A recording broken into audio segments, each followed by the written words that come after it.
How did communist regimes treat opposition and dissent? If you're curious about how communist regimes handled opposition and dissent, you're about to uncover some stark realities. Let's explore this complex and often harsh history together. Communist regimes, particularly those like the Soviet Union under Vladimir Lenin and Joseph Stalin, were notorious for their rigid control and suppression of any form of opposition. From the outset, the Bolsheviks relied heavily on a strong, secret police force, initially known as the Cheka, established in December 1917. This secret police was empowered to investigate and punish counter-revolutionary crimes, quickly expanding its powers to include summary justice and a campaign of terror against the propertied classes and enemies of Bolshevism. Under Stalin, this machinery of coercion became even more brutal. Stalin employed police repression against opposition elements within the Communist Party itself, a tactic previously reserved for external opponents.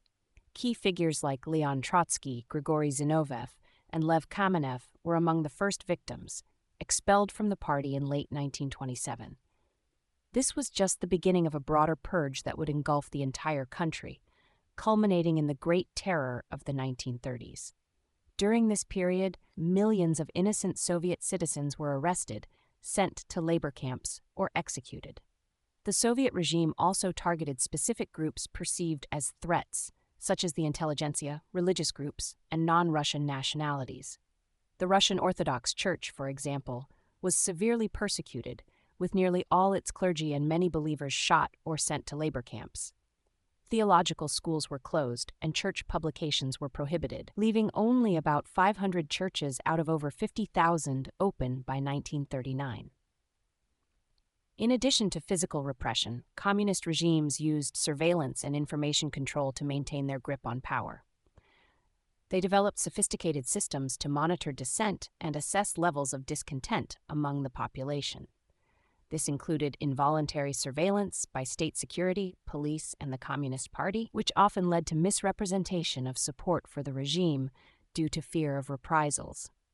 In other communist countries, similar patterns of repression were observed. In China, for instance, the Communist Party's persecution of Falun Gong practitioners led to widespread human rights abuses, including torture, arbitrary imprisonment, and forced labor.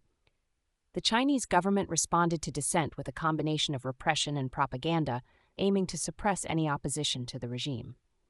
In Indonesia, the anti-communist purges following the September 30th incident in 1965 resulted in the deaths of an estimated 500,000 to 1 million people, targeting members of the Communist Party and alleged sympathizers. This brutal crackdown was supported by Western governments, highlighting the international dimensions of anti-communist repression.